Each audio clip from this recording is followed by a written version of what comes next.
Hey everyone, this is Lil, and you're listening to Lil on Life. This week, rather than a traditional episode, we're going to do something a little bit different. It is February 4th today, in this moment in time, and we have a beautiful, beautiful sun shining through, and it feels like I haven't seen the sun in a long time at this point.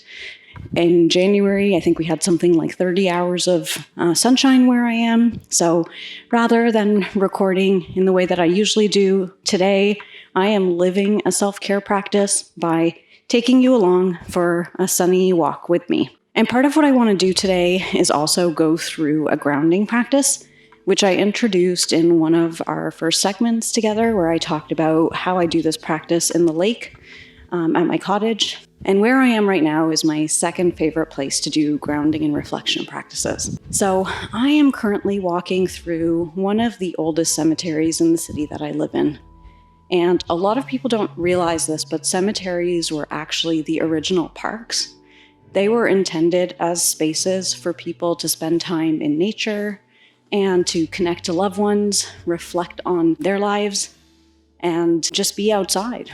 So that is what I am doing today, and you can probably tell because my pace of speech is a little bit faster, is that I am walking, and I like to walk quite briskly, so you're probably going to hear that. And I'm also currently passing over a number of leaves, so you're going to hear all of the same nature sounds that I am. And actually that's going to feed in really nicely when we do the grounding practice, because the intention behind all of that is paying attention to the sights and the sounds and your senses being engaged in a number of ways that would just be in the background for you. And it feels really special having you on this journey with me and in this particular place, because this cemetery in particular holds a lot of significance and value in my life. So when I moved to the house I live in now, almost 15 years ago, one of the things I didn't have a lot of opportunity to do prior to that is go out for walks and spend time in nature. And in a major metropolitan area, there's not a ton of green space readily available, but there is this cemetery, and it's just about a 10-minute walk from my house. And being one of the oldest, there's some really wonderful things about it. I'm currently walking through a World War I memorial, and the sun is just shining beautifully, and there are lots of people that use this park. I often see people here walking with friends, or riding their bikes, or rollerblading.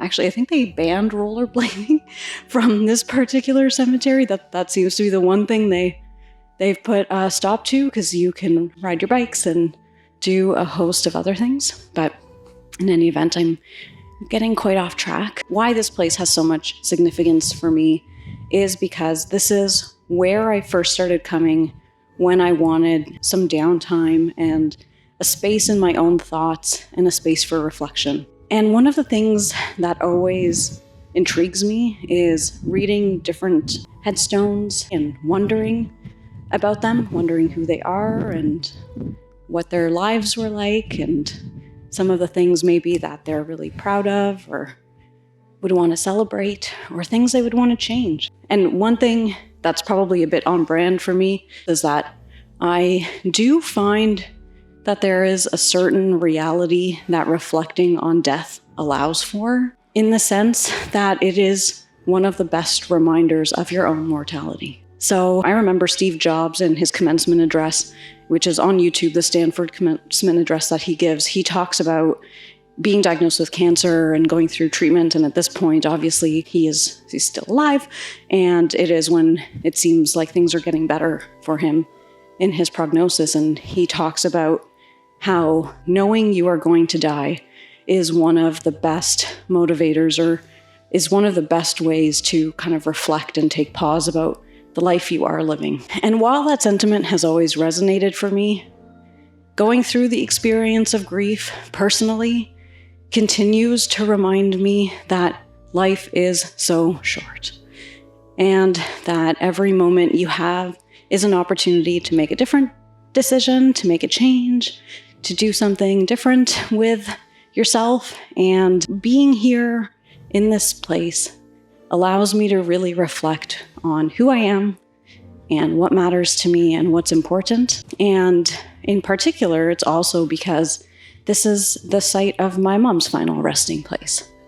So being here not only connects me with a place for reflection, a place for healing, a place for difficult emotions, and a place for joy. Because seeing the number of people that come to this place to walk, to spend time in nature, to sit in their reflections, to connect with friends, just continues to inspire me. So I'm going to pause here. I'm going to take a stop and start my grounding and reflecting practice. I am stopped in front of a very old, beautiful tree that has some of its limbs, they've clearly either fallen off or been cut off because I am on a walking path in between this cemetery. And I am by no means the nature adventurer that I want to be, so I don't quite know what type of tree it is, and I'm going to take a picture of this, and my friends in the group who have familiarity with nature can tell me what this type of tree is, but I would imagine it's probably a couple, at least 100 years old. I believe this cemetery, the first grave that I remember seeing is from the 1850s, and I believe this cemetery has been here since around that time, although I don't think this tree has been, but it's clearly quite old. So, okay, I'm going to start my practice now. So I'm going to start with 5 things I can see, and I'm going to describe the things that I'm seeing, recognizing that you're listening to this probably while you are driving or out and about and doing your own things, and it's not about you having exactly the imagery I have, but the idea is that I'm painting enough of a picture and slowing things down to notice things in my environment that I may not notice if I'm just walking through my day. So I see the bark of this tree, mostly gray, but with a little bit of redness at one of the stubs where a branch has either come off or been cut off many years ago. I notice many fallen leaves. They look like maple leaves, although they don't necessarily belong to this tree. This could be a maple tree, I'm really not sure. But there are definitely maple leaves around the trees that I'm at, and they are almost amber in color. The grass itself is pretty dry, but not completely scorched, so still some greenness, and it's really making that color on the leaves stand out. I'm seeing the shadows of the branches of the tree and how they create almost like a web/veiny impression on the grass in front of me. I'm seeing headstones. I'm standing right by the war memorial, so the particular headstones I'm looking at in rows and rows are all soldiers from the First World War. And I'm seeing flowers and wreaths that have been placed. So those are 5 things that I'm seeing, and probably seeing more deeply than if I was just walking. And often I am walking to get somewhere rather than just walking to decompress and sit with my thoughts. And even just doing the 5 things I can see, I can notice how, and perhaps it is because I stopped walking for a moment there, but things just felt a lot calmer and feel a lot calmer in my breathing and in my body, and it's called a grounding practice for a reason. So building on that, from 5 things we can see, I'm going to do 4 things I can feel. So right now there's a kind of a light wind that keeps passing by, and I can feel it most specifically on my right cheek in the moment. I can feel the warmth of the sun, which is so nice right now, and in particular on the top of my head. I feel a little bit excited because I just saw a doggie that I think is very cute. So I can feel some excitement that I'll probably see that dog on my walk as I keep going. I can feel the microphone and the recorder in my hand. And actually, in just noticing it right now, I can feel how cold the tips of my fingers feel, which I actually wasn't totally attuned to before. So that's actually not bad because I'm going to switch hands. hopefully that doesn't change anything in the sound quality. So I think I did 4 things. I'm going to do 3 things I hear. I can still hear that barking, although I think there's likely multiple dogs in the park, so it could be more than one. I can hear cars driving by. I can hear an airplane over top of me, passing me by, trying to look for it, but not seeing it. And then I'm going to do 2 things I can smell. Right now, I can smell there's some soil and earth in front of me, so I can definitely smell the earthiness there. I can also smell, I live in a Portuguese neighborhood culturally, and there are often wood fire ovens cooking things, and I can smell things burning, so I can smell that and noticing how hungry that's making me. And one thing you can taste.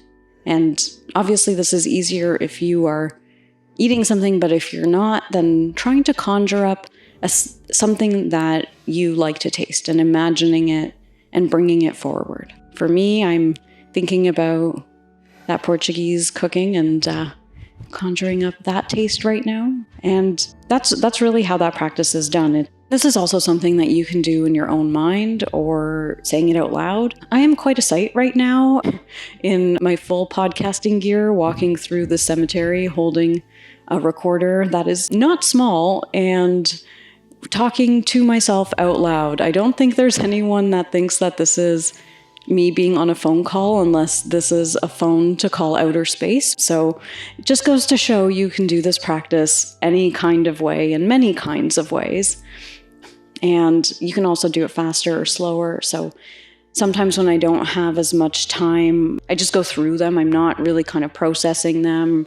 I'm just pausing to notice them. So when I did it earlier, I walked through a little bit of interpretations or notes or reflection as that was happening. And that's because I had the luxury of space and time to do that. But if you are wanting to ground yourself a little bit more quickly, or maybe you don't have as much time, then you can just go through the senses. It's still going to slow down your nervous system and kind of give you that chance for a breath. So you still get some of the benefits of that. And you can repeat this multiple times.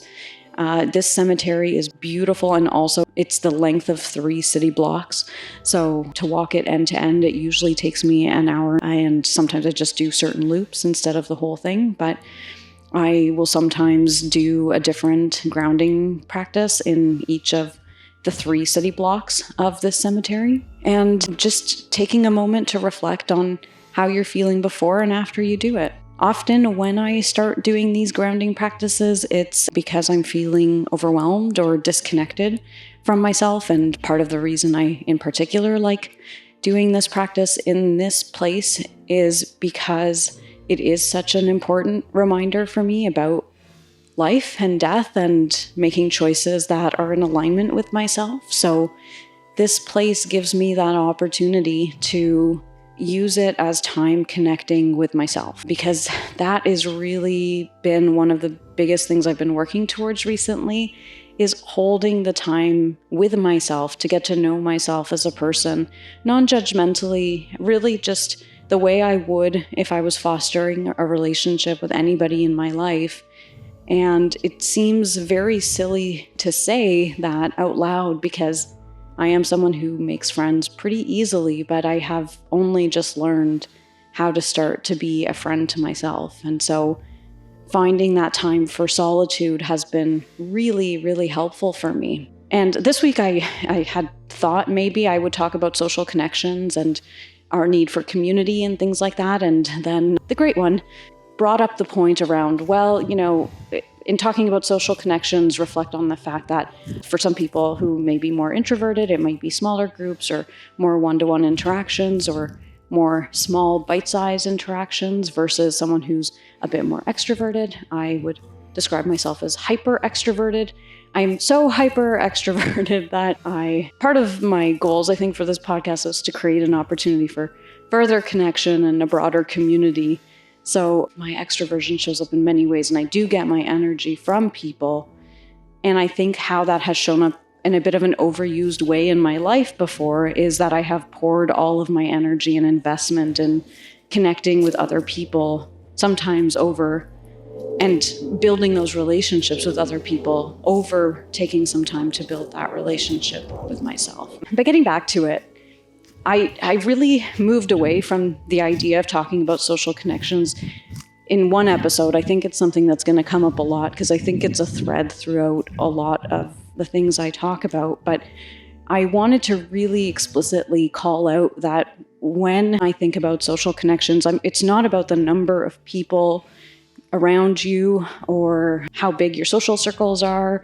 It's really more about the experience of feeling connected and like you belong. And that's irrespective of the group size. And so in thinking about this week, I went almost the complete opposite and took a focus on solitude and spending that time in yourself and just with yourself to practice some of these grounding practices or just take the time in whatever way serves you. And so this is getting a little bit rambly now, so I'm going to stop.